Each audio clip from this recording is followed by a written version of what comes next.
안녕하십니까. 뉴스데스크 충북 소식입니다. 청주 도심이 사방으로 뻗어가면서 시내버스 이용하기가 불편하다는 지적이 많았는데요.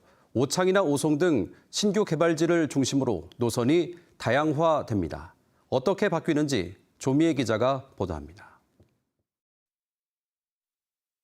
인구 7만 명이 넘어 지난 2021년 대읍으로 승격한 오창읍. 충북도 내 웬만한 군보다 인구가 많지만 대중교통 이용하긴 좀처럼 쉽지 않습니다. 교통편이 너무 불편해요. 충대 있는 데 쪽에 갈 일이 많아서 몇 번 버스를 타려고 했는데 이게 갈아타는 게 너무 힘들더라고요. 너무 오래 기다려야 돼요. 읍내 순환 노선이 없다 보니 오창 안에서도 대중교통 이용이 불편하긴 마찬가지. 많이 걸어야 돼요. 버스 타도. 택시 타기도 좀 애매하고. 오창읍은 청주시가 44개 읍면동의 대중교통 접근성을 분석한 결과 가장 열악한 곳으로 꼽혔습니다. 그러나 이번 버스 노선 개편으로 오창읍의 대중교통 환경이 확 달라질 것으로 보입니다. 청주 시내 동서부권으로 각각 나가는 버스가 평균 13분에서 15분 간격으로 배차되고 오창읍 내부를 순환하는 순환 노선도 생길 예정입니다. 빠르게 확장하고 있지만 대중교통 수요를 충족하지 못해 민원이 잦았던 오송도 노선 다양화가 이뤄집니다. 오송 이산단에 버스를 많이 배치해줬으면 좋겠습니다. 너무 불편합니다. 더울 때는 너무 힘들더라. 신규 택지 개발지인 가경동, 동남지구, 송절동 일대를 중심으로 오송역을 비롯해 거점 지역을 오가는 노선의 개편도 집중적으로 이뤄집니다. 개발에 따라서 대중교통의 공급이 원활하지 못했던 지역들이 좀 많이 있습니다. 그런 지역들에 대해서는 노선 조정이나 저희가 신설을 통해 가지고 신규 노선을 좀 확대한. 이는 상당로와 사직대로에 집중된 노선을 절반 가까운 수준으로 통폐합하고 대신 간선과 지선을 연결해 수도권처럼 환승을 늘리면서 가능해졌습니다. 이와 함께 읍면 지역엔 기존 공영버스 대신 부르면 오는 콜버스를 시범 운영 중인데 지역별 수요에 따라 고정 노선과 호출형 버스를 함께 운영하는 실험도 이뤄지고 있습니다. 일부 어르신분들이나 좀 사용하기 불편하시다는 분들을 위해서 고정으로 운행하는 콜버스를 같이 운행을 하려고 하고 있고. 청주시는 이달 중 최종 검토안을 공개한 뒤 지난 7월에 이어 주민 의견을 한 차례 더 수렴해 오는 12월 본격적으로 개편을 시행할 방침입니다. 한편 17년 만에 이뤄지는 노선 개편이 순조롭게 이뤄지기 위해선 중공영제를 둘러싼 버스 노조와의 갈등도 넘어야 할 산입니다. MBC 뉴스 조미입니다. 16년째 애물단지 신세인 괴산 가마솥의 활용법을 찾기 위한 전 국민 공모가 마무리됐습니다. 약 400가지 아이디어 중에 우수작 2개를 뽑았는데 그래도 해법이 마땅치 않다고 합니다. 왜 그런지 정재영 기자가 취재했습니다. 괴산 가마솥은 2007년까지 딱 3년간 솥으로 쓰인 뒤 이후엔 동네 그늘막으로 전락했습니다. 뚜껑을 여닫는데 4천만 원, 매년 유지보수비로 1,000만 원이 들다 보니 6년 전 예산 절감을 위해 내부에 페인트를 칠한 뒤부터는 솥 기능도 완전히 잃었습니다. 이런 가운데 솥을 산막이 옛길로 옮기는 안이 거론됐고 김영환 충북지사는 실패학 교과서에 뺄 수 없는 메뉴라며 옮겨선 안 된다고 제동을 걸고 나섰습니다. 7개월 뒤 충청북도는 전국민 아이디어 공모를 진행해 약 400건 중 18건을 국민투표에 붙였습니다. 전남 여수처럼 가마솥 표면에 영상을 상영하고 주변에 포장마차를 유치하는 가마솥 포차거리가 1등을 차지했습니다. 그런데 이후 심사위원 15명의 최종 심사 결과는 투표와 많이 달랐습니다. 투표 때 7위였던 미디어 아트 활용, 경관 조명 설치와 미니 솥밥 판매가 1위, 4위였던 김장축제와 연계한 가마솥 축제가 2위를 차지한 겁니다.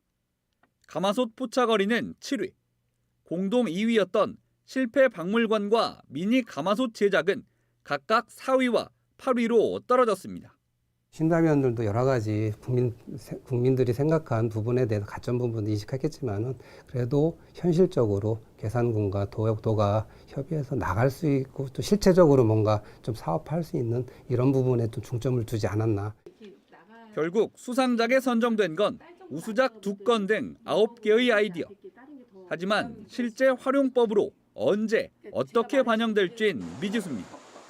괴산군 입장에선 어떤 선택을 하든 군민 성금을 투입했다는 부담과 예산 낭비를 덮기 위해 추가 예산을 쓴다는 비판에 직면할 수 있습니다. 송인헌 괴산군수는 수상작을 꼼꼼히 살피겠다면서도 적합하지 않다면 재검토할 수 있다는 입장을 밝혔습니다. 쓸지 말지 괴산군 판단에 달린 겁니다. 선정된 작품과 이제 선정되지 않은 작품 모든 걸 가지고 저희가 그 부분 중에서 저희가 현실적으로 접목할 수가 있고 활용할 수 있는 부분에 대해서는 적극 사업에 대해서 반영을 해서 괴산군과 함께 이제 좋은 사업으로 다 발굴될 수 있도록. 5억 6천만 원이 투입된 괴산 가마솥. 사실상 마지막 수단으로 전 국민 아이디어까지 모았지만 고민은 해결되지 않고 있습니다. MBC 뉴스 정지영입니다.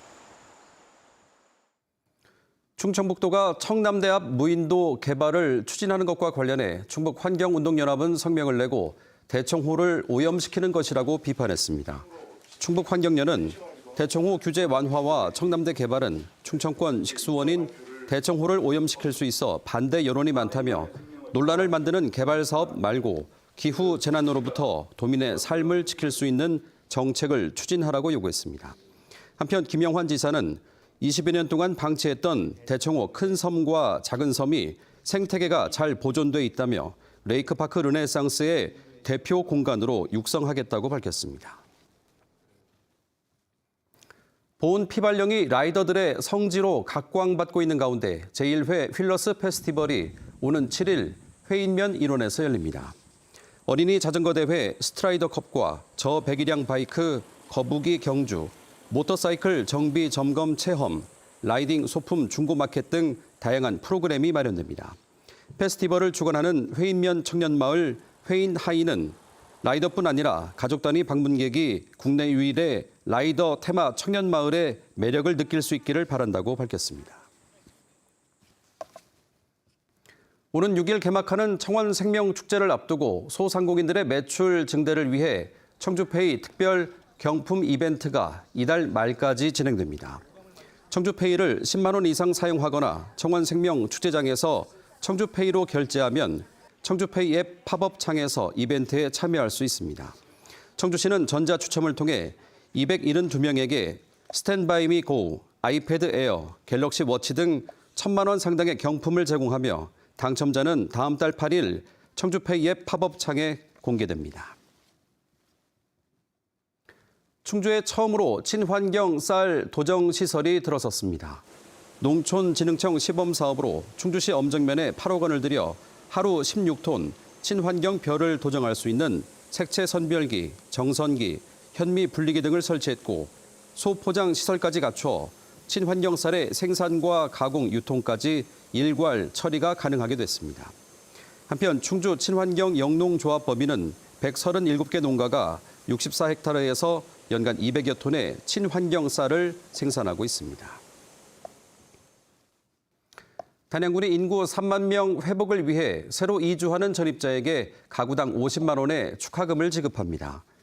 단양군은 내년 1월부터 신규 전입 가구가 12개월 거주 요건을 충족하면 50만 원의 축하금을 지원하고 신규 전입자 가운데 입학생은 초등 20만 원, 중등 30만 원, 고등 50만 원의 입학 지원금을 줍니다.